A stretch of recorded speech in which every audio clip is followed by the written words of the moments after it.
This is the Criterion Creeps podcast. This week we're joined by Frank via Patreon. He manned up, dropped that $50 to be here. Hi, Frank. Welcome back. What's up? You could hear his work previously on, what episode was that Don't- again? In the don't- Mood for Love. Stop. I was really nervous. And I'm not so nervous now. I feel pretty good. I'm sitting on my sofa. Yeah, you've gotten over our handsomeness, I guess, in the time being. Yeah. That illusion I build of me being this elite sexual machine has faded away when he watched me eat an entire burger tonight. Yeah. And this week, tonight, we're talking about The Royal Tenenbaums from 2001, directed by Wes Anderson. The tagline for this film, family isn't a word, it's a sentence. What does that mean? I've never heard that before. Is that on the DVD? It's in the trailer. I didn't watch the trailer for this. I'm not a weirdo. Who made? Because In the Mood for Love had a terrible one too. Yeah. The Pizza Hut commercial kind of. In the mood for love, in the mood for romance. Okay. Pizza. So, the synopsis for Royal Tenenbaums. Royal Tenenbaum and his wife Ethelene had 3 children, and then they separated. All 3 children are extraordinary, all geniuses. Virtually all memory of the brilliance of the young Tenenbaums was subsequently erased by 2 decades of betrayal, failure, and disaster. Most of this was generally considered to be their father's fault. The Royal Tenenbaums is the story of the family's sudden, unexpected reunion one recent winter. Winter? No, I guess it does snow. It does snow. Yeah, a little Okay. bit. I was thrown It's off for a mostly- second there. I was like, what? It's like mostly powder they're throwing at Gene Hackman. Doesn't really look like snow. So hey, this is a movie I've seen many, many, many times. How many? More than I can count. It's part of like a certain echelon of movie. I'd throw like a movie like Big Lebowski, Ghost World, Fargo, the best of like the Coen Brothers, Casino, that sort of thing. Movies where I would watch constantly when I was a young man just out of high school, taking university that first time around. And I love this movie. It's one of my all-time favorites. And for those reasons, we'll discuss why this movie works so well for me. And I'm really looking forward later on to talk about the people who hate this movie because No. because we'll get there. I didn't even think about that. Oh man, Wes Anderson. Okay, we'll get there. Wes Anderson haters are just like a dime a dozen. It's just like shooting fish in a barrel. It's like they seem like, I don't know. They're like me with Marvel movies. You just keep watching them, hoping that you're going to get it one day, but it's never going to happen. So, yeah, Wes Anderson. So yeah, Royal Tenenbaums. I had seen Rushmore before this had come out. I think I probably had seen Bottle Rocket, and so there was a lot of anticipation for me for when Royal Tenenbaums was finally going to come out on DVD from Criterion, because this was a movie that when it played in theaters in 2001, it never played anywhere near me, and my only opportunity to see it was when Criterion dropped it, which I was in Edmonton at the time on summer vacation with my parents. And I remember like making a point to go to a now defunct electronics chain, Future Shop, to buy it on July 9th, 2002. And then I had to like wait several days before I was home to watch it on a DVD player. And that I did. And I ever since I've basically just loved this movie. So what's this movie all about? Well, it's about this guy, this bad dad, played by Gene Hackman, one Royal Tenenbaum. The whole like history of this family plays out in the course of like the first 5-10 minutes, rapid paced. We get like this like storybook framework. Someone's signing out a book on the Royal Tenenbaums from a library. It gets flipped around. It opens up. We get a prologue. Alec Baldwin supplies this wonderful voiceover narration, written in this kind of like erudite, kind of lofty voiceover, just laying out the whole family works that kind of like runs contrary to like the kind of like darker, ironic tone of the whole movie. Because like when you actually strip this movie's story down, there's like a completely different movie from a different director that could have been made from this material, and it would be dour, and I don't think we would be talking about that movie. And that, I think, speaks so much to like what Wes Anderson does with his, like, this is him just beginning to really get into that formalism that he's now like notorious for, I guess.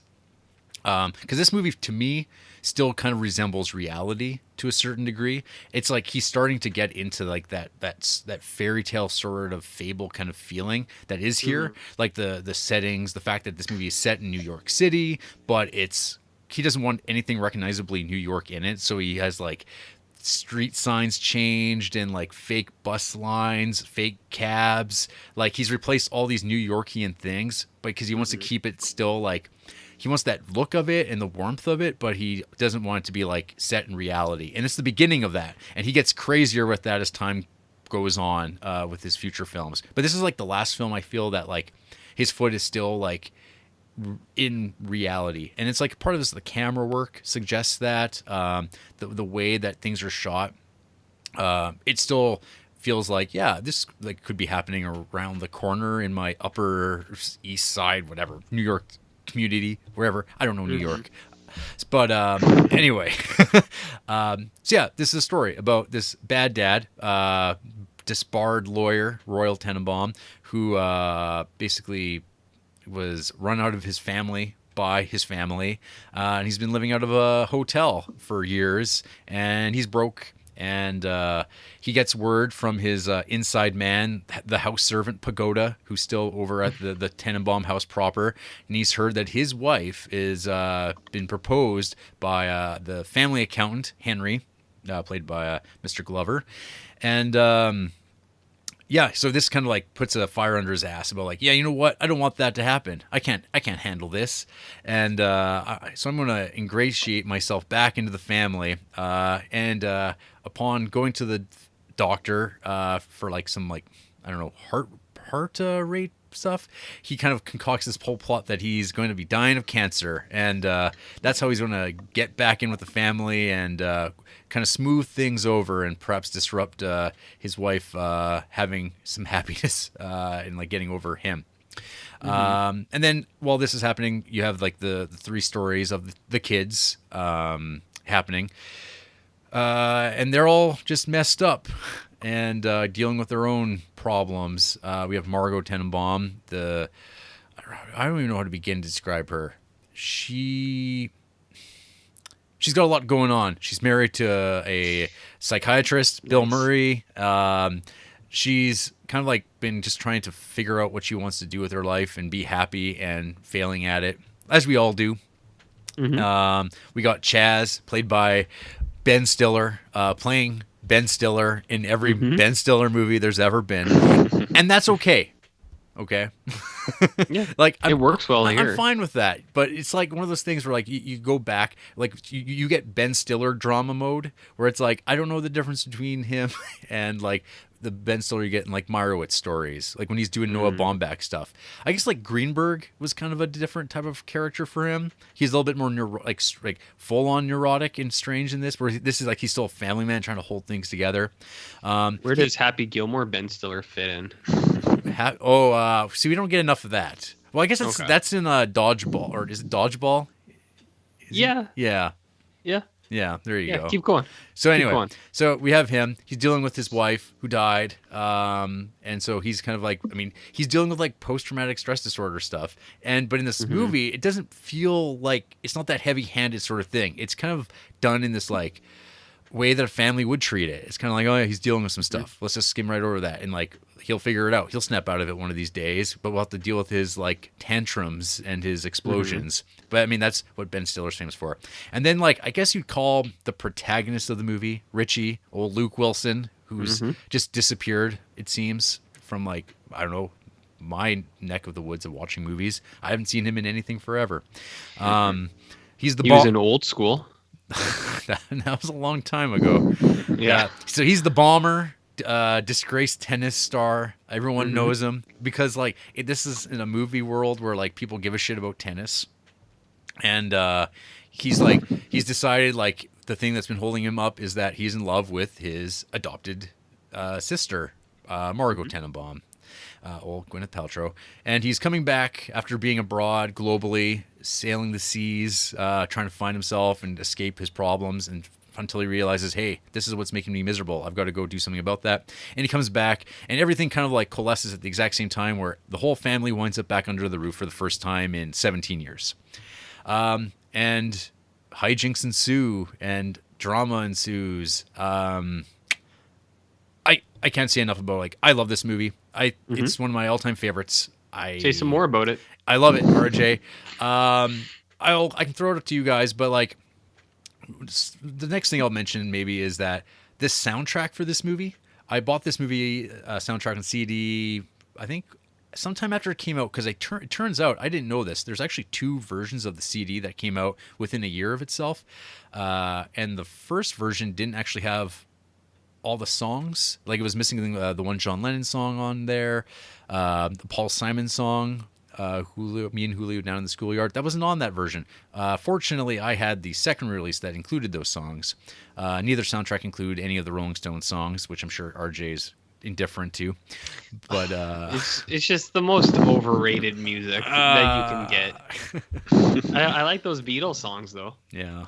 So yeah, I've listened to this CD probably like more, I guess that makes sense, than I've watched the movie. And that like really, I think, adds to my nostalgia and softness with this movie. Because it's like, I'll just be watching it and like this music kicks in and I'm like, oh yeah, this reminds me of like a really great time in my life when I was just like, had a lot less problems, less bills, and and I could just be like, yeah, I remember this period of my life. That was a good time. I had my whole future ahead of me. So what a sad, pathetic loser. So do you guys have any favorite piece of music from this movie, from that soundtrack? Frank, you go first.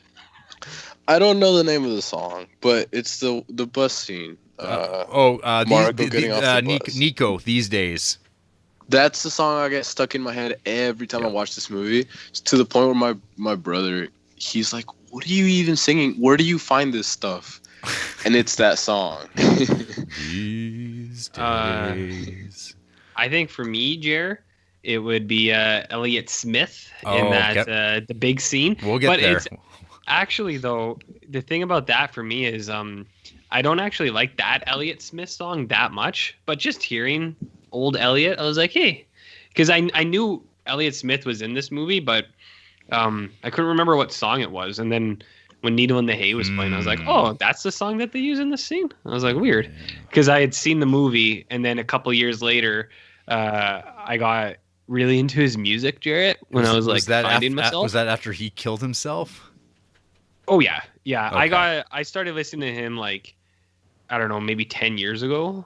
So he was dead by then, right? Yes. Yeah.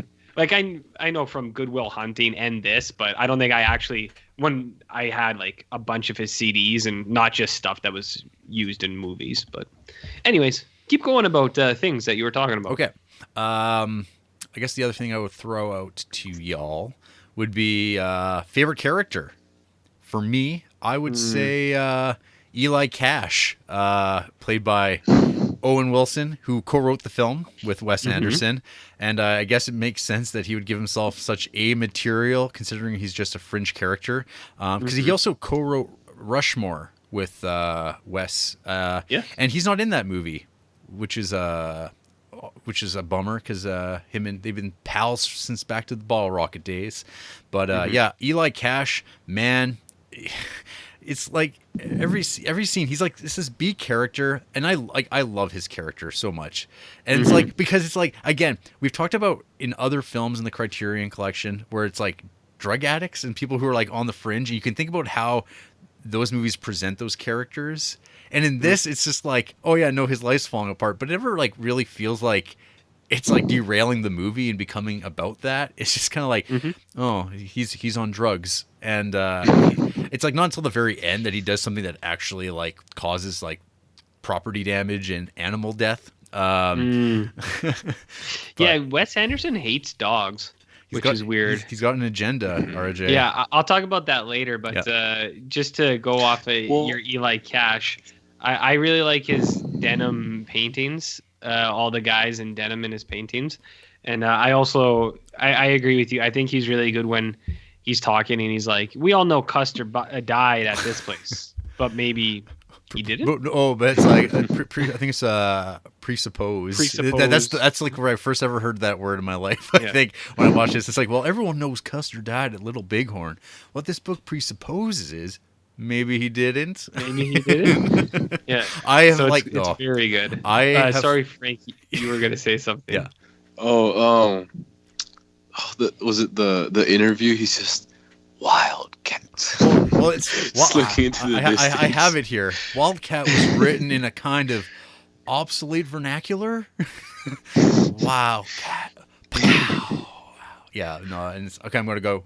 And he gets up from his pseudo Charlie Rose interview. Brilliant. There's the other one, which is when he's talking to Margot on the phone. Why would a review make the point of saying someone's not a genius? You think I'm especially not a genius? And they just, you didn't even have to think about it, did you? It's just like, goddamn. He wants that I can't say it. Presuppose? Appreciation. Oh. He wants the appreciation so bad. Always wanted to be a Tenenbaum. Because they had it so easy. Did you have any favorite characters, Frank, or just all of them? I think Margot. Oh yeah. I think from the first I think that's why my favorite scene is that bus scene. It's just, I don't know. I've never been a fan of Gwyneth Paltrow. Mm-hmm. I've always bought that idea of like her being the little snobby rich girl who, like, you know, with her little website where she promotes random things that only rich people can buy, stuff like that. Mm-hmm. What's the name of her child? Goop? Oh no, that's the name of her stuff. her product that she sells is Goop. Yeah. So not the name of her child. All of that just kind of I don't know. I've never found any of her movies or any of her characters very appealing, aside from like Paul Thomas Anderson's Hard 8. And then there was this movie where I love her character because like in real life she's kind of the snobby rich girl. In a way, she translates the sad part into this character, which is also a kind of snobby rich girl, but at the same time very sad. Yeah. And it's just her eyes, just how the makeup kind of brings out the sad puppy eyes. That's what people say about me too. The makeup brings out the sad puppy eyes in you. You can see it now. You got a glimpse at the real deal here. You know what's up. All the girls are jealous of those eyebrows or those eyelashes, RJ. And the eyebrows and the those eyebrows. sparkling baby blues. Yeah, you got the glitter in the beard and everything. Girls are especially jealous of that. I know a lot of women who like also love this movie, and like they just like Margot is a very like important character for them. And like I was like kind of like when I was watching this, I was like kind of like thinking about that.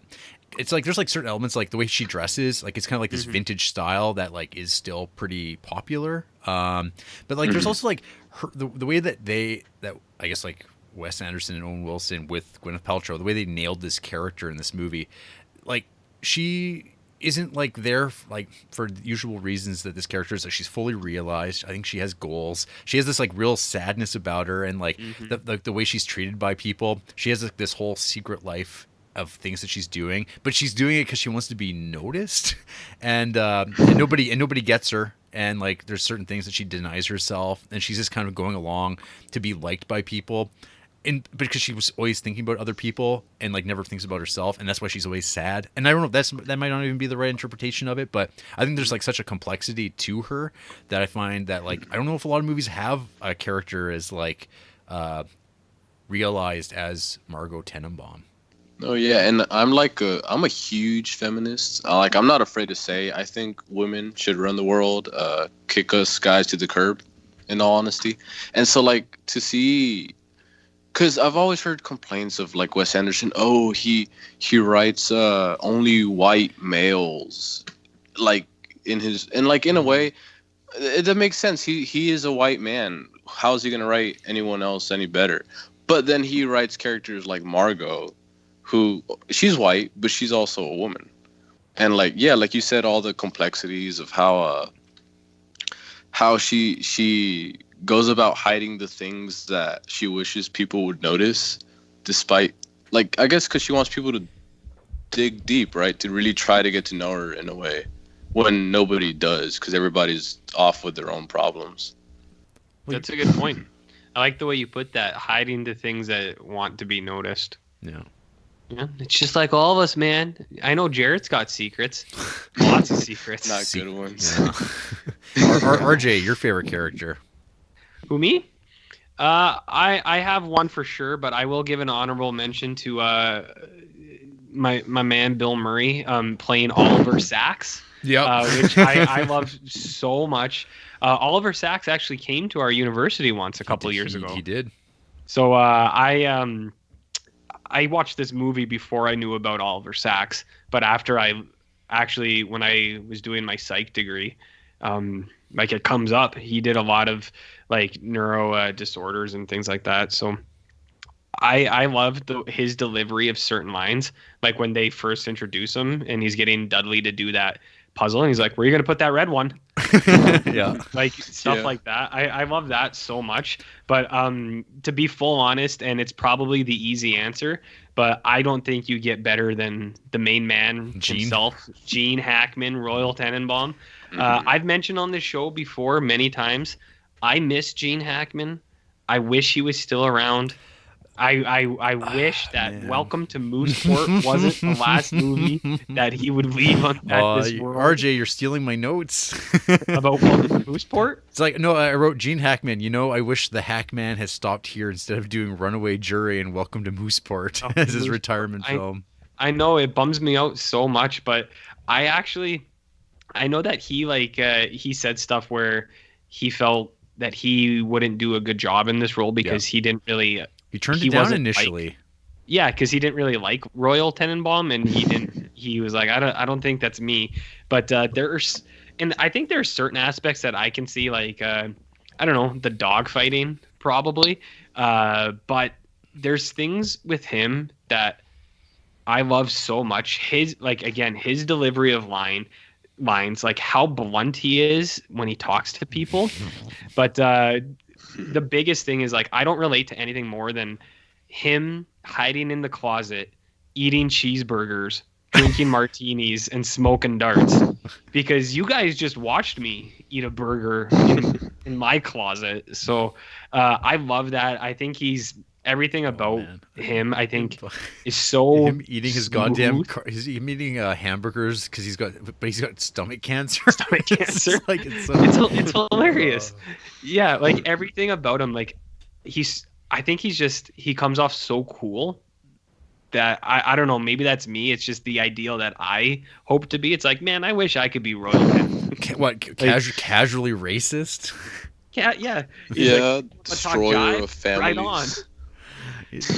I love that. What do you do in Coltrane? Oh, fuck. You just call me Coltrane. No, I don't know what you're talking about. But then there's the pause, and then, but if I had called you that, you wouldn't be able to do anything about it. Which, I mean, he's only being racist because he wants him out. Because he's never racist to the other, to what's his name, Pagoda. Pagoda? He loves Pagoda. He saved his life. Yeah. After he himself. Yeah. There's that scene though, like there's like that moment where he's like, when like it's just like him and Chaz, and he's just like, or is it Richie? He's like, big black bucks moving in on your mom, huh? And it's like, I'm like, oh god, it's like I've been in those situations where some guy is like, oh yeah, you're just a white guy like me. I can just start talking like real honest with you right now, and then I'm like, whoa. It's like, you don't be making assumptions here, my friend. And you're just like, you're just out of yourself. But it's like, oh my god, it's like that's what those types of dudes do. And I guess RJ is okay with that. So I don't know. Oh, come on. No one can deny that he is not a charming, likable monster. He's very charming. He's hilarious. My next question, RJ, was favorite quote from this movie. Mine is a royal quote, and it's like when him and Henry are running along. He's like, "I've always been considered an asshole for about as long as I can remember. That's just my style." That's just my style. I love that so much. So I like that one a lot too. I had that written down because that was one of my favorites. The one I said, want me to talk jive? Right on. I like that a lot too. But I gotta say, it's dumb. But the way that you left on the preamble, the let's shake ass. Yes. I don't know why, but I find that so funny every time hilarious. I hear that. Let's shake ass. So there's even more than that, but I don't know. I also really like There Are No Teams, which is just, I think it sets up the movie as a whole. They're a family. You get like, Gene "But there's no Hackman's teams." bitter laugh, or his like mean laugh after he shoots his kid, and then return fire and he misses. He's like, and he runs away. It's so petty. Hilarious. Oh, there's the other line, amazing. like where it's like when Margot's like when they were kids, and she's like, "Oh, how do you like to play?" I just didn't find it very believable. It's a bunch of kids in like animal costumes. That one is good. Like, that's why I like when he's so blunt. And then when he's talking to Ben Stiller's kids, he's like, "I'm sorry about your mom. She was terribly attractive." He's the best. Do you have any favorite lines, Frank? Or Off the top of my head, I have 2, maybe 3. Okay, so we're burnt to a crisp, or stuff like Owen Wilson saying "Here I come" as he's driving towards the house for the. And then, what's the other one I had? I had another one. I can't remember at the moment, but when I do, I'll let you guys in on it. just drop it whenever it happens. Just say it like immediately, even if Jarrett's talking. I got it. It's did you say something? Oh, He's like, I didn't say anything. He's like, oh, okay. I've just, was it he took what is it called? Mescaline? He's like, I took mescaline. I'm out of it. When you're sitting in the office, yeah. Just casually lets him in on how messed up he is. Mm-hmm. There's also, there's so much, like, just the Wes Anderson style on display here, like the deadpanness of all this dialogue. You have like Dudley just talking about there's a dent in this car, and there's another one. 1, 2, 3. I think my favorite Dudley, other than the Bill Murray's, where's that red one gonna go? When they're taking the questions and someone's like, "Can he tell time?" and they both just laugh and they're like, "Oh no." Yeah. Just like the casual like dismissal of it. They're like, "What are you?" They're like, "What are you, dumb?" Of course he can't. It's good stuff. But hey, this movie was at least nominated for Best Original Screenplay by the Academy. That was it. I'm gonna see what won that year, but you guys keep talking about other things. Well, I don't know. I think I'll throw it at Frank, who's paid money to be here to talk about this movie. So, Frank, what did you think of the Royal Tenenbaums?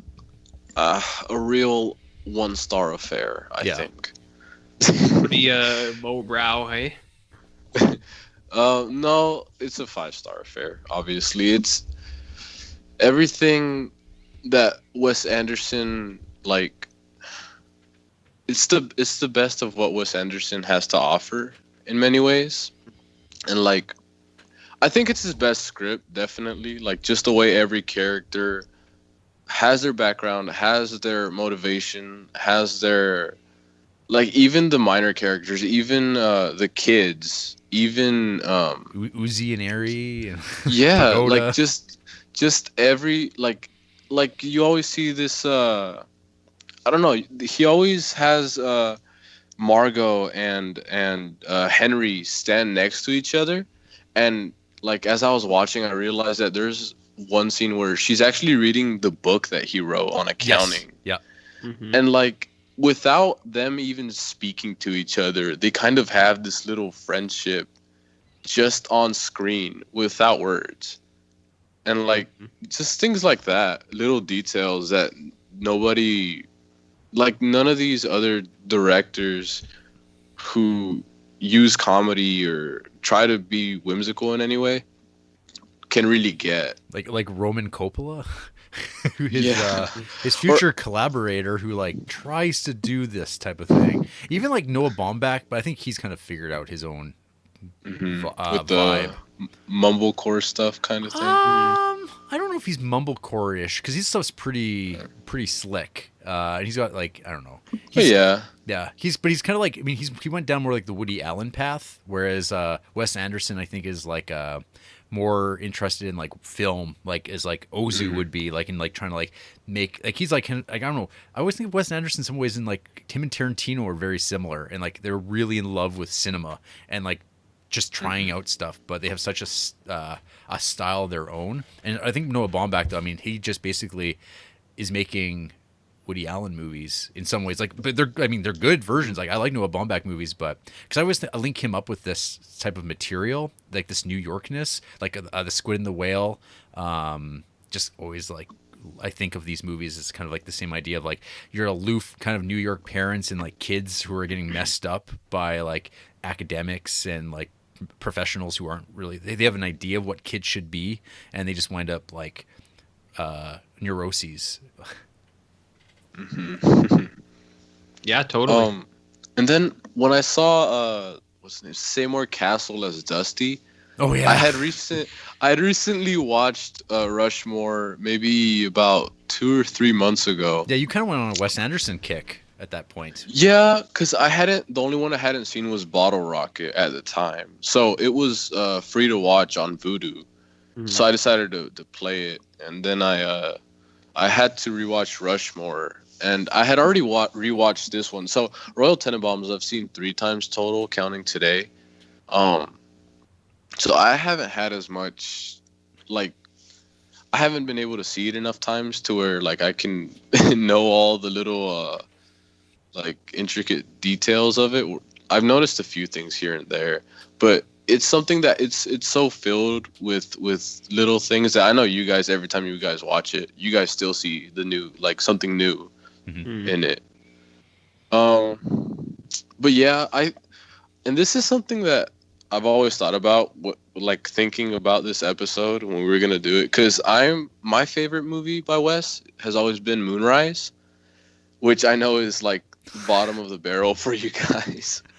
And it's not the bottom for me, but no. I know that's a popular opinion. But yeah, I don't know. That's the movie that introduced me to Wes. It was on Netflix, and I had really just started diving into the Criterion movies, and I was like, I've heard about this Wes guy. I'm gonna give it a look. And the first time I watched that, I didn't get it. I got like halfway through, and I'm like, I don't know what's going on. But then I rewatched it, and I fell in love with it. And through there, I blind bought the Royal Tenenbaums on DVD, and then I bought Grand Budapest. So both of those I bought blind, just based on like the reviews I'd seen. Mm-hmm. And both of them, like, immediately upon first viewing, I was like, I love this stuff. And then everything after that has kind of fallen under those 3 movies. But yeah, I think really it was the order I watched it in, because I watched Moonrise, then I watched Grand Budapest, then I watched Royal Tenenbaums. Right. So, but really Grand Budapest and Royal Tenenbaums can kind of switch, because to me they're both second and third place. Like, they're just, fighting for that second place, in my opinion. But I know this is you guys like favorite. Is your guys' favorite Wes? Or I would say I think this is his best. I still have a soft spot for Life Aquatic. That's probably my favorite, but I think I can acknowledge that I think Royal Tenenbaums is his best. Yeah, so like that's like Life Aquatic is like, I'm always amazed at how unpopular that movie is. People don't like that movie. Yeah. It's crazy. I don't get that at all, because like, again, another having a really great soundtrack goes a long distance for me. I would always just like, that movie's got like, those Sue George covers of David Bowie are just amazing. There's that, and Sigur Rós is in there. Yes, yeah, the band, the Icelandic band, and oh god, the Zombies. Mm-hmm. Yep. Oh man, it's got a great sound, and then Willem Dafoe. Oh god damn, far and away, brilliant. Brilliant. One of his best performances, on par with, or it might be better than his brief stint in Fishing with John. Yeah. But I love that movie, and I don't know why people are so hard on it. It's I can kind of like, from my point of view, because the first time I watched it, I honestly I hated it, and I guess it's because with Moonrise Kingdom, I have a friend who looks like the kid from Moonrise Kingdom, so I kind of connected my friend to that kid, and so I had like a personal connection to Moonrise. Which Moonrise, great in that movie, but Have you watched? yeah, he gets mad about that. Getting I also ahead tell of him ourselves. He looks like Syndrome from The Incredibles, with, which he gets mad about. With Moonrise Kingdom, have you watched Godard's Perrault Le Fou yet? I can't remember if you did. Mm-hmm. Yeah, Yeah. I've seen it. I think I watched it in parts, but I finished it. Because those movies kind of link up. I don't know. Yeah, I've always. Yeah, I see the parallels. Yeah. But yeah, what was I saying? Oh, with the aquatic life, I guess something about the first time I watched. I've had this problem with the Coen brothers too, where the first time I watched their movies, the first time I watched Fargo or Big Lebowski, I kind of saw it based on like the genre that I had seen it in. Like, say, you walk into the you look on the genre stuff in Netflix, horror, and there's always movies by Wes Anderson and the Coen brothers can't really be put into one genre. Right. mm-hmm. But when I'd find them based on their genre. So I'd go by that genre. So when I watched Moonrise Kingdom for the first time, or Life Aquatic, and then with Fargo, like, I didn't see them as comedies. No, I didn't see Fargo as a comedy, because I thought it was a crime, whatever, based on the genre it was placed in. And then with Moonrise, I thought it was a comedy because of the genre it was placed in. And then I watched it, and I'm like, I don't find it funny. And like with Fargo, it's like, I don't see why they're acting all weird. And then after I kind of looked into it and kind of realized, okay, I can't keep doing this going by genres, because there's no way to contain them by genre.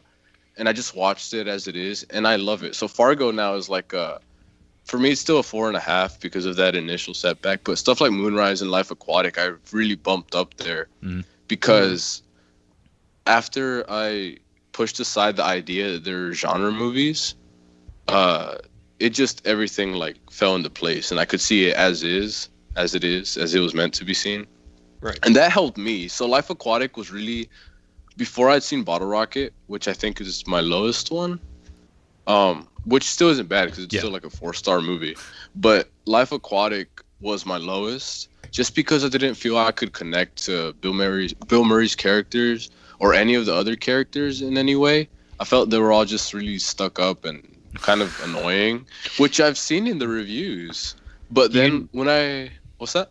I was gonna say, do you not have a personal connection to submarine explorating explorations or Jacques Cousteau? I mean, come on. I feel that like in my daily life it's so me. Sorry, I cut you off. Keep going. No, it's fine. I don't know. I also, okay. So this is gonna be something that Jarrett might not like, but me and my family, like my whole family, my mom, my brothers, I think even my dad, but he's kind of 50-50 on it. We all, for no real reason, hate Owen Wilson. I don't know how to explain it. Like, fine. There's a lot of people I hate for no reason. There's something about his face that just none of us like. So my mom that broken was nose. by. I don't know. It might be because I mean everybody's fine with Luke Wilson, and even the other brother that was in Rushmore as like the gym teacher, like they're all fine. But my mom was walking by as I was watching this movie, and so Owen Wilson hadn't come up yet, and she's just looking at it and kind of listening, and she's like, "What's with this dialogue? Why are they talking so weird, so awkward?" And then Owen Wilson comes up, and she just walked away without saying anything. So that's the kind of relationship my family has with Owen Wilson. So because he's super Southern guy in Life Aquatic, that already kind of like that's a half star off at least. Isn't he a Kentuckian? I don't know what he is. It's frustrating. I don't like Southern accents, and it sucks because I live here in Georgia, United States, home of the Southern accent. Mhm. It really sucks. But yeah, my second watch, I looked past that. I was like, okay, forget what I feel about Owen Wilson's face, or even about like how I felt about the characters before. I'm just gonna try to watch it. Like Wes Anderson probably would have wanted us to. Just don't judge. I don't know what I'm talking about. I just liked it a lot more. Yeah, that's cool. All right, and yeah, that's about all I got for that. RJ. Life Aquatic. By the way, are you done on yeah. Tenenbaums, Frank, or was that just on Life Aquatic? I don't know. We got sidetracked. Yeah. Well, with Royal Tenenbaums, I was watching the behind the scenes for a little while, and just the things like he puts in they're like remodeling the apartment. Yeah. And they're putting in this carpet with like the zigzag colors and stuff, and just the backgrounds that are all like drawn by Anderson's brother. Yeah. Eric. And they just have them put up on the walls and stuff. And there's just so much detail to everything. There's that And painting. it's like, There's like a painting of Margot that's like it's so awesome. It's like her looking up, and it's always like this idea that he's like he's a failed painter. Like the painting's never really sold, and I'm always like, fuck, I'd take any one of those. It's like I don't know. I'm okay with this. I like this Eric. How would you pay for those on the internet safely? How would I pay for them? PayPal. It was a PayPal. See, Frank See? got it. So, well, He see, but I know RJ doesn't have PayPal, so I'm like, what are you talking about? You don't know anything about this.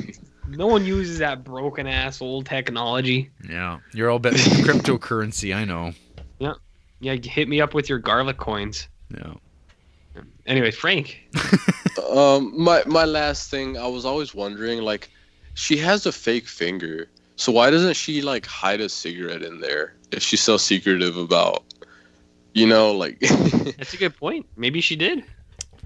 Yeah, we never know. It doesn't show in the movie. It'd be, but I don't know. I'm trying to think of like how big a cigarette is compared to a finger. It'd be tight. That's true. It'd be tight. Maybe for fit you, you stumpy-handed little weirdo. No, I had a professor at university once who would smoke.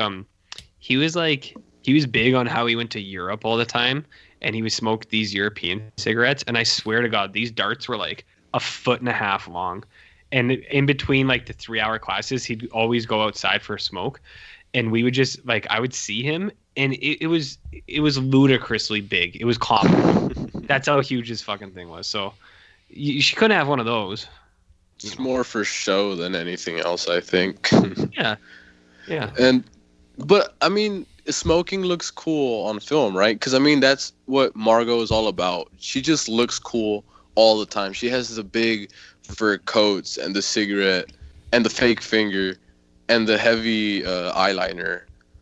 I don't know why that's always been like. Well, she looks like she looks like a rock star because like her look was modeled after Nico, who's the singer of those songs that you mentioned that you liked these days. And the other one, that's Nico, who died tragically of like a brain aneurysm or something like that while riding a bicycle back in like 1986, I think.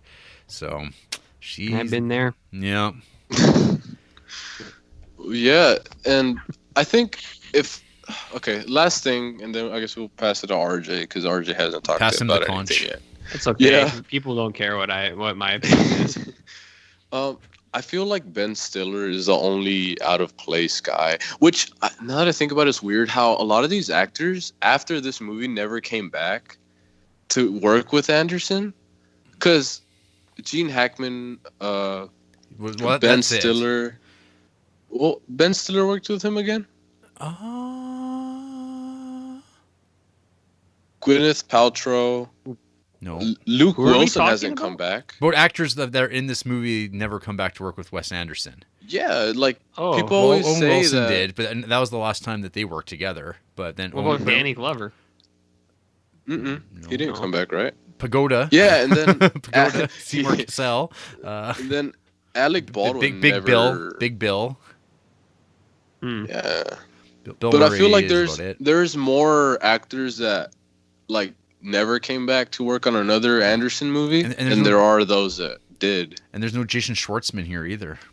Actually, I think I heard his voice. When they're showing the scene of Luke Wilson's character just completely giving up during the tennis match. Yes, yeah, you're right. It's him and it's Owen Wilson and Jason Schwartzman. Wilson.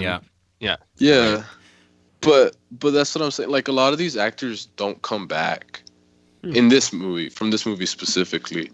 But yeah, I felt like Ben Stiller's character. Well, I mean his acting. I kind of wonder if that was like a concession though to like get this movie made, because it's like he had to have stars, and so he was like, who could I get to get this thing done the way that, because it's like Disney money or whatever.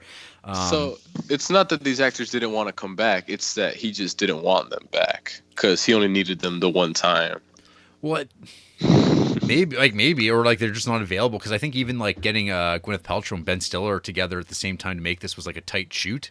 Like that was. Like, So I mean, like they had to like get their dates together. I think I read that somewhere. In 2001, maybe. Now he could probably get them back real easy. Well, Goop is in the way, I guess, and whatever Ben Stiller does. Were you guys talking about Goop over there? Yeah.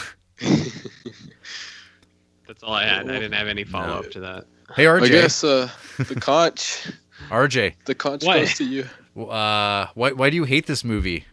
Because I hate things that are good. Okay. Yeah. Hey, you want to hear some crazy stuff? I think this has come up before. But so for the Oscars in 2001, Jarrett, Royal Tenenbaums was nominated. This was actually a pretty bomb fucking year for movies. So I'm not surprised that it didn't win more. I'm surprised it wasn't nominated for more, but competing in the best original screenplays were Monsters Ball, Amelie, Memento, and then the winner was Gosford Park. Robert Altman. That's what it was, yeah. So when I said good year, some of the other movies this year that were nominated, let's look at Best Director. I saw every single one of those movies nominated. Yeah. Those ones, and then our Peter Jackson with the unanimously best of the trilogy, The Fellowship of the Ring. We also have Mr. David Lynch for Mulholland Drive. Yeah, Mulholland Drive. And then Jarrett's favorite movie, Moulin Rouge, was nominated for Best Picture. Boo! Yeah. Anyways, I just thought I'd mention that. 2001 was a pretty good year. Yeah, it had some good stuff. So you want me to talk about this movie, huh? Yep. What is there to say that you haven't said already? This movie is awesome. It's like I said, I think it is his best. In my opinion, I think it's his best movie. It's kind of like...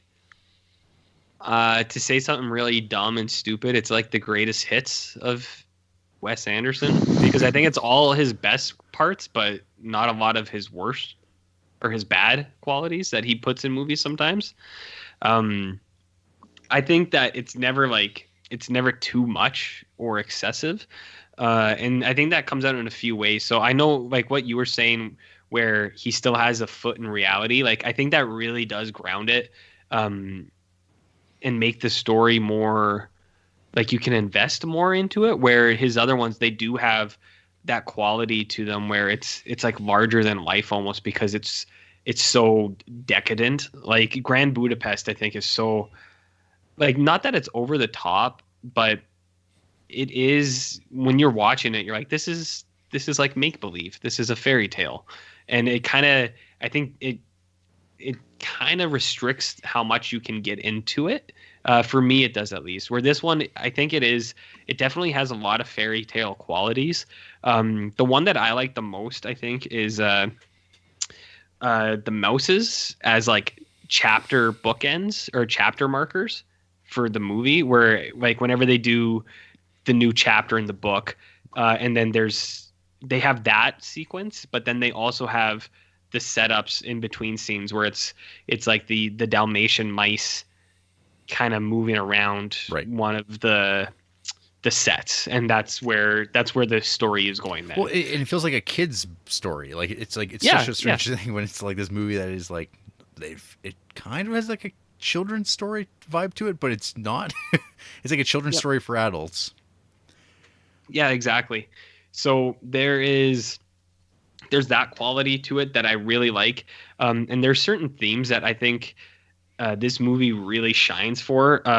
So I think the best way I could put it is boss and renewal, because like you mentioned already before, there's the character deaths like that we don't see. It's the before the movie character deaths that they're all still dealing with, and they're like all kind of trying to find a way to work around that. And then there's the renewal in a sense where I think a lot of them, they're moving through what they're going through, and each character has a different way of that, like how they develop within the time of the movie. Like Margot coming out and like showing some of her qualities. Richie, his very obvious like development and transition. Eli's acceptance of, or like recognition of what he like his substance abuse. So there's like that, and then I think there's also the very literal like coming home that they all have, where that's kind of a renewal in itself, where they all kind of fall back into comfortable things. So I really like those themes. I think those are really good. And then there's a few things that I think are just they're so well done that it's like I can't even describe. I'm at a loss for words. They're so good. Like I think the bathroom scene is the really obvious one, and I think for certain reasons, because like the emotional weight, like the Luke Wilson bathroom scene, there's the emotional weight, but then there's also things like how it's edited together. And then I really like the use of colors in there, because the whole movie is so vibrant. And then it goes to blue. Yeah, it just goes to like blue, and it's like saturated colors, and you're just like, oh, yeah, something's changing. So that suicide scene, right? Like I remember, like when this movie came out, I was like pushing this thing on people, like you got to watch Royal Tenenbaums. You have to watch this movie; it's amazing. And then like I remember like my sister and other people, like they would get to that suicide scene and they were like freaked out by it, like because they were like, whoa, is that a dream sequence? And then no shit, he just tried to kill himself. Like they're like really thrown off because it's this like elliptical editing style, and it's like very loose, and like that music, and it's like at that point, I mean, Elliott Smith hadn't killed himself in a bathroom with like a kitchen knife, allegedly. And so it's like this really intense thing, and it always is like, oh god damn, like they nail that. And like I've read like people's like anecdotes about like how for people who've actually tried killing themselves, like how hard that scene is to watch, because it really reflects like how it just happens, it just hits a person, and it feels genuine, and it's like it's like that level of disturbance. Plus it's like the blood like all over the floor, and then like it kind of like cuts back to like Wes Anderson mode, and then it's like the camera kind of pans as Dudley comes in, and then you get like the silent Dudley scream with no music. It's just like it's really like effective. Yeah, it's super effective, and that's what I mean. Like the sound in that scene is so spot on. And they're just covered. And then when they're going through the hospital and like covered in like Bill Murray's just spattered in blood, and he's got like the kind of Bill Murray no cell face running through. And it's just like yeah. No, it's like that seems great. I don't know. There are a few things that compare to that. So, and there's all the very obvious things, like I was saying, where like with his development, because that whole scene is like his like transformation, or like his metamorphosis into like something else, or he's moving through something, and it's very literal with how he prepares himself for it, but then it's also figurative in what he's doing. So because like so many of the character, like all the kids, like they basically have all like they're the same as when they were little. Like they're still dressing the same way, and like he's still dressing as like a tennis player for like the last 30 years of his life, and that's the point where he transforms out of that, and now he's like kind of like reborn out of his attempted suicide, which is kind of like a dramatic thing. But then like he's always like he doesn't change that much as a person though. Like it's just like he's getting his priorities straight, and about like he's not able to do what he was doing, and then like he does that because he's like backing down from the inability to tell Margot how he feels, even though Margot knows, like the cat's out of the bag, and he still can't do anything about it. And so I have to kill myself, and then he survives, and it's like he's given a second chance, and it's still kind of left in this nebulous place, and he's still kind of like this free floater kind of like character who's like always trying to keep everybody together and talking, which is like this thankless task. Kind of like also like his like the mother, like Angelica Houston's character, who like we've really we've barely talked about her at all, because she's like her and like Henry are kind of like the impetus for like kind of everything that continues on from that point.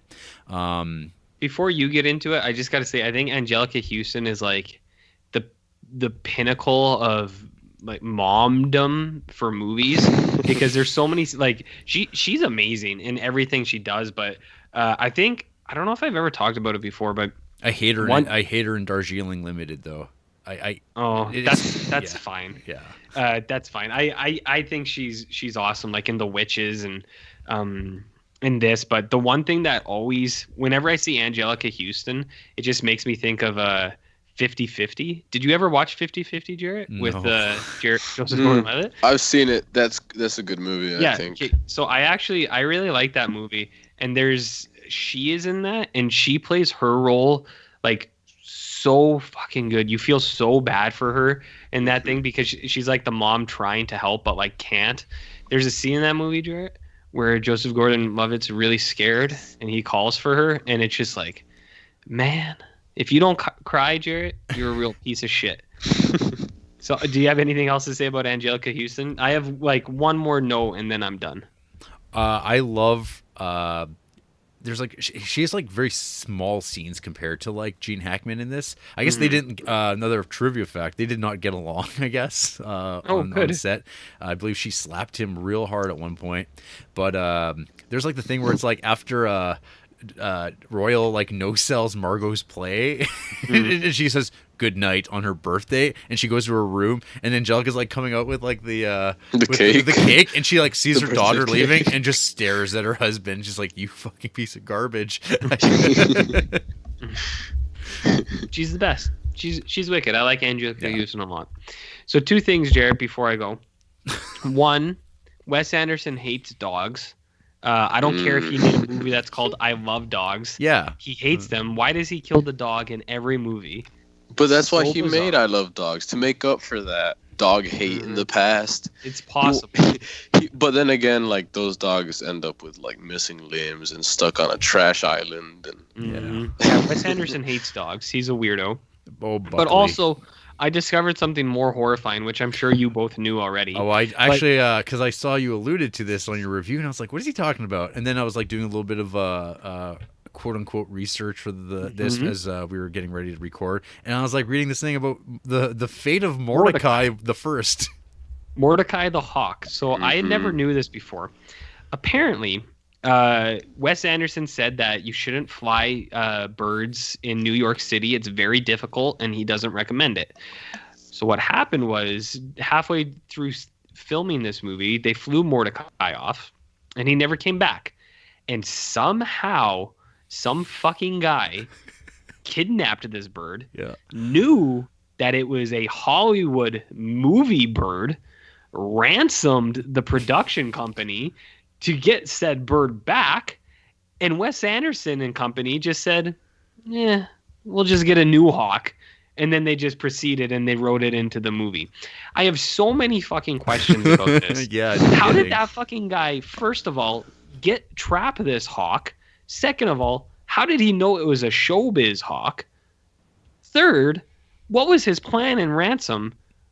Which, I mean, his plan was for them to pay, I guess. But what happened to Mordecai afterwards?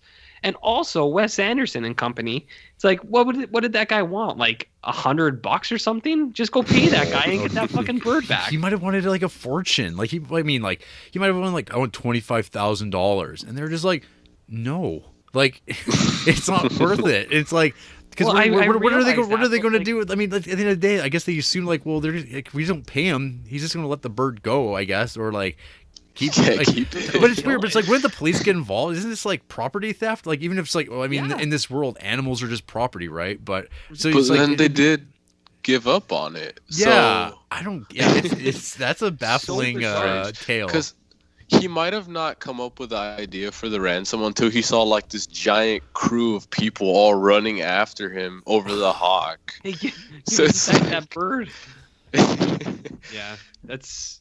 Anyways, I just wanted to say that is the craziest shit I've ever heard.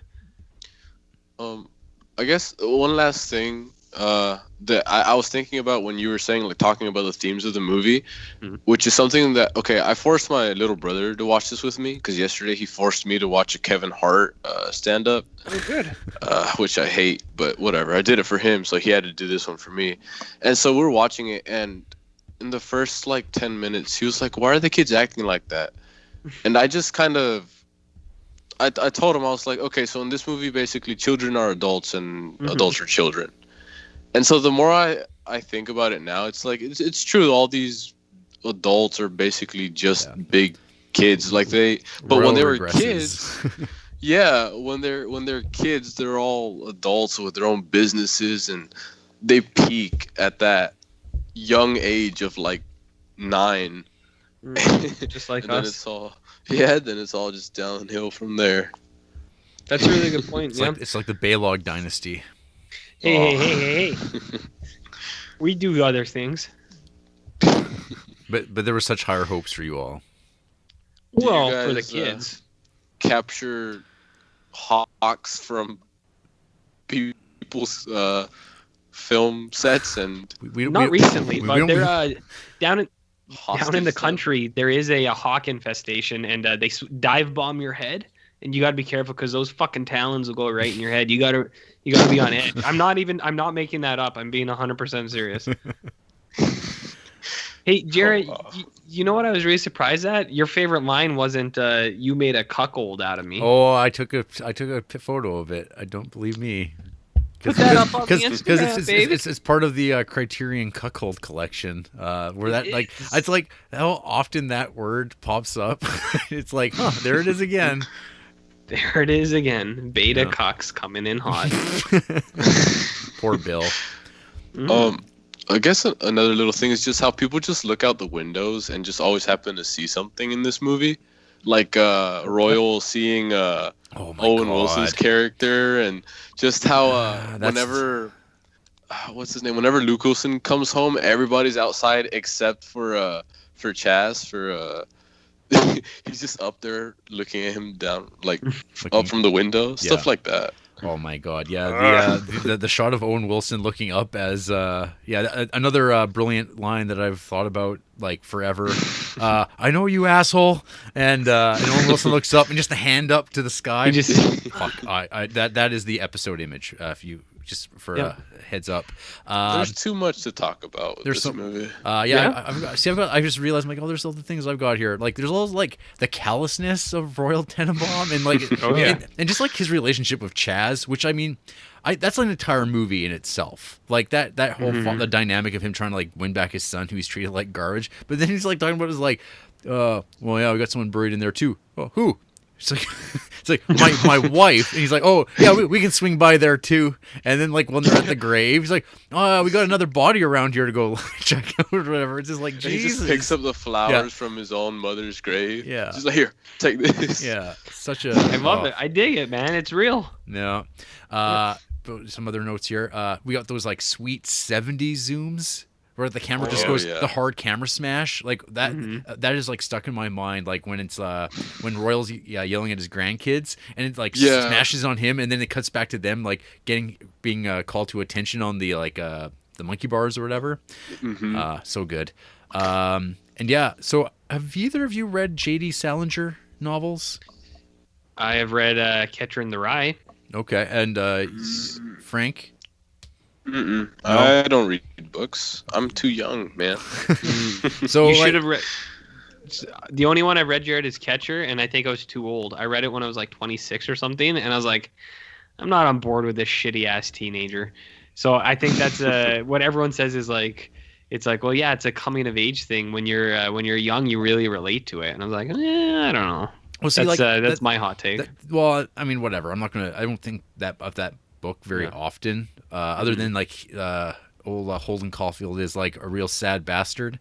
But there's the Glass family, which are like this group of characters that Salinger wrote about, particularly Franny and Zoe. That is like the most Wes Anderson stuff around. I think actually, Frank, you might really like that book. I think you should check it out.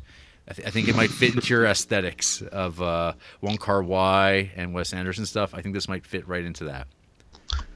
I also like Terrence Malick and Tarkovsky. So hey, you should definitely read. Give it a sign out from the library. Read that Franny and Zoe. At least the first story in it is really good, and you might be really. Right, I'll see if I can get. I'll see if I can get past the hobos that have been taking over the library. And see if I can find the book. Well, even a secondhand store, I'm sure will cover you. You live in a university town. I'm sure it's like in an English department somewhere. Another note here: Wes Anderson said the Dalmatian mice that populate the house had their spots applied using a Sharpie. Animal abuse. And he doesn't know if that's illegal. It's like all I think he has to say about that in the commentary track. I don't think it's illegal, but I think it's definitely something that is probably frowned upon. I don't know. like adopted family falling in love with. Well, I don't know, dude. You live in Georgia. You tell us. Oh, okay, but cheap shots. Or that's Bama. That's the next. This is the thing over here. It's not. I don't know. I live in Athens. Have to answer that. That's fine. I was just making a joke. I live in Athens. It's not as big here. We'll just say that. Yeah, it's fun. Let's just all agree that jokes are fun and everyone's having a good time, right, Jarrett? Yeah. So let's not even do the bad reviews because. We all love this movie. Okay. Well, I got 2 more points to make, and then we'll go to that segment. So two. This I could go along with like favorite quote, whatever, but like favorite scene, like moment, like kind of like wow, like that is so fucking good. I have 2. Number 1 is when Royal sang these last couple weeks are the happiest time of his whole life, and then we get Alec Baldwin's voice informing us that upon saying that he realized it was true. That is like so amazing. Like Hackman's face. Because it's like he would have been told, oh, yeah, then this is going to happen. And then you realize after you say that, you do that. And then when Alec Baldwin's there to tell you that, because Alec Baldwin's voice, it's phenomenal. Like it's such a great use of him.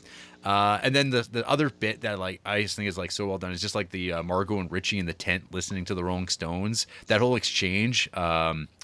It's like I love that, like, because it's like they're at that crossroads of being little kids, but they're adults, like, because they're in the tent, they're just like when they were hiding out, and they're listening to their old records, and they're trying to like figure out their emotions, and it's just like I don't know, it plays out so sweetly and sadly. I think that scene's just like so well done, and they never really go back to that moment, like it's kind of unresolved, right? Like because the movie plays out left with in the air. It's like kind of like bittersweet, and a lot of the movie is like kind of finishes off on these bittersweet moments. I mean, we get like Ethelene and Henry's like marriage. We get them; they get married, and then shortly after, Royal in fact dies with Chaz, who we just started having a relationship with again. That's awesome. And then you get the big final, like all the Wes Anderson tropes. We have like the big chase scene with like kind of like that big thundering dumb. Drum music, like the big chase of Ben Stiller chasing Owen, and then we get the slow motion final shot of all the characters exiting out. That kind of denouement thing, very Wes Anderson. But this movie is amazing. And we're going to hear now from the people who hate this movie. Oh, hey, Jarrett, before you do that, yeah. You know how you're talking about influences? Yeah. So there was something I never realized before, and then after. Because like I was just looking around at this thing, and then I saw the mention of it, and I was like, "Oh wait a minute," because I was looking at influences for this movie and like movies that people were talking about. So Magnificent Ambersons was an obvious one, where I remember in that episode people gave me shit for not liking those characters. Fuck those characters. Those guys were assholes. Royal Tenenbaums, they're all likable. Even Gene like I said, Gene Hackman's like a huge fucking prick. And he's totally lovable. Yeah. So I think I'm on the right side of history on that. This movie's so much better than that. So without question. So when Suck it, Orson. Yeah, when I came across the other influence was like that Les Enfants Terribles, that French like cousins in love movie. I saw the thing where it was like, this is also an Arrested Development. And then it was something, I saw the line where Mitchell Hurwitz was like... Saw this movie? He saw this movie and then was like, oh, maybe I shouldn't make that TV show. He was like, oh, whatever, I'll make it anyways. And then I was like, oh, that's so weird. I was like, I guess there is a lot of connections. Yeah. And then when we watched this week, I was like, holy fuck. I was like, this is just Arrested Development. Like Arrested Development is Royal Tenenbaums. Like, for so many of the characters fit in the same roles, and then even the influence of that movie, like that movie, that French movie, is a plot point in Arrested Development. Yes. And I was just like, oh, I had no idea. Yeah. And anyways, I was just good that call. was one good thing call. I watched. Mention that. Yeah, I was watching that this week, and I was like, holy shit! I was like, did Mitchell Hurwitz? Did he write Arrested Development after watching this movie, or is it like the most cosmic fucking alliance? They say that. Well, he says he had the idea, and then he watched this, and he went, "Oh, what the hell's the point?" And then they still wound up doing it a few years later. Okay. But so the other thing I'll mention too is like, so this movie's like what, an hour and 50 minutes? It fucking just flies. Like it is. It is such a pleasure to watch. It feels like you're watching like a hour-long pilot, and like it's just like, oh, it's over already. Like, my god, like I didn't even think about like checking my watch. It's just so easy to watch, and very few movies that we've watched like I could really say that about, like in the collection. Like usually you're like, oh, what time is it? It's like this movie just does not have that. But hey, who hates? So I'm going to ignore a lot of the half-star people because they're just dipshits. I'm going to get to like someone who actually wrote something of note. And we'll address it. Ben Lott, RJ, for you to... Ben Lott? Ben Lott, 1 star. More than 15 years ago, I distinctly remember how my wife and I went to the theater after seeing a trailer that made us think The Royal Tenenbaums was going to be a great laugh-out-loud trip to the movies. Needless to say, we were a little surprised and frustrated with what we saw. I wanted to get up and leave. But it's years down the road. I'm more knowledgeable about movies now, and my tastes have broadened. Plus, I've seen some other Wes Anderson movies, and I get him now and understand what to expect out of his stuff. The problem? I'm wrong. I don't get Wes Anderson at all. His humor continues to be flat for me. His style, while meticulously detailed in every single visual, does nothing for me. His movies feel like they are capturing the lies of an alien race that has tried to emulate life on Earth, but they still haven't quite mastered human behavior yet. Most of the performances are emotionless and expressionless, so it's dreadfully hard to care about anyone in the film. But I never know with Wes Anderson's films if he's aiming to impact me in any kind of emotional way, or if he just wants to show me a pretty picture. Every once in a while, one of the better actors in the Royal Tenenbaums, like Gene Hackman or Bill Murray, all men, note, will slide some acting past Anderson's sterilization, and I get my hopes up. Maybe we'll have a real scene here, but hopes are quickly dashed when the camera flips back to Gwyneth Paltrow or a Wilson. There was a point about 30 minutes into the movie when I began clock watching. The movie is not painful to watch. I just lack any investment in the characters or their story, so I get bored. It looked good, but beauty is only skin deep, and beneath that beautiful facade is a whole bunch of bland. Speaking of skin deep, this guy's a real flavor of the month, Basic B. Yeah, I'm saying that again for like the second week in a row. That's your gimmick. Dude gave 5 stars to fucking Get Out, Thor Ragnarok, The Big Sick, Star Wars The Force Awakens. What are you talking about, buddy? Die Hard, Stardust, like, I don't know, lots of Marvel things. But here's where I think I'm going to get both of you. Hey, Frank, you know what Ben Lott gave a 1/2 star to? Once Upon a Time in America. He also gave a half star to Jarrett's favorite movie, 1941. We got some other ones in here. Poyen Sequatsi, which these are half-star review ratings, by the way. Poyen Wow. Sequatsi. Stalker. I just watched that too. Yeah, What? Stalker. Boogie Nights, a half a star. Tree of Life, a half a star. Jarrett, you said you were gonna pick somebody who's better than this. Well, this is the I didn't even see. I don't look at those parts. That's RJ's one job That's that he my- on that's the my whole one podcast. job. That's all he does. He does this. Yeah. But so like, just to summarize, like all the other half-star people on Letterboxd and whatever, they're all an echo chamber of like hipster whimsy. I hate this shit. Twee white people. I hate white people. Like it's just like so boring. It's just like, okay, everyone hates Wes Anderson. I get it. And then so actually I found this one.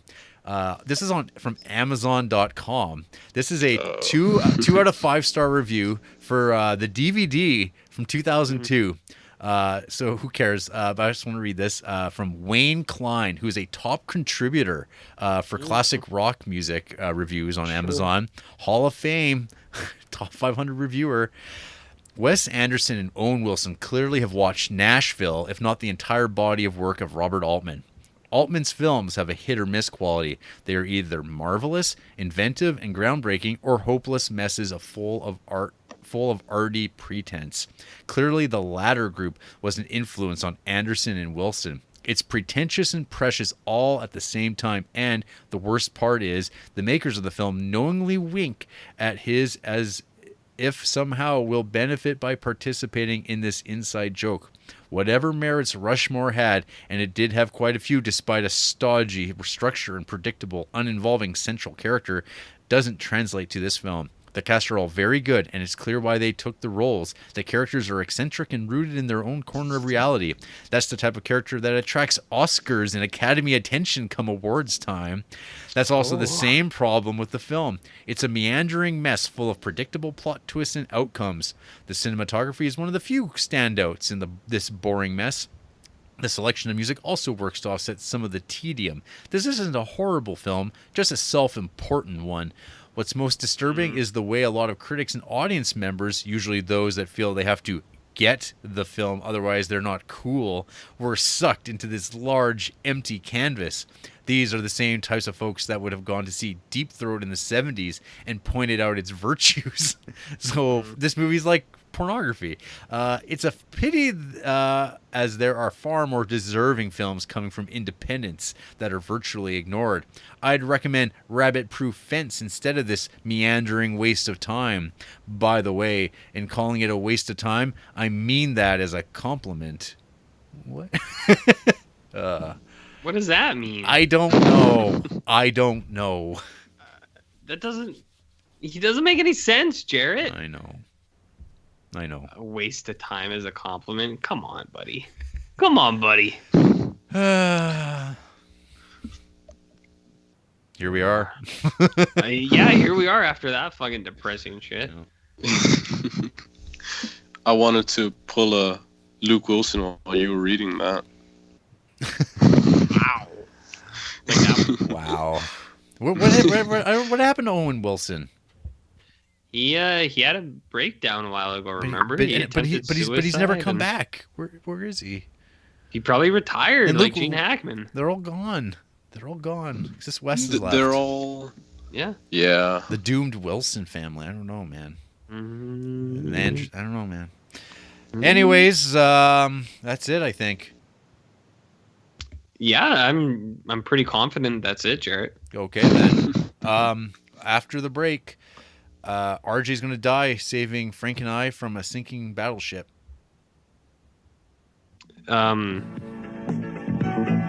Yeah.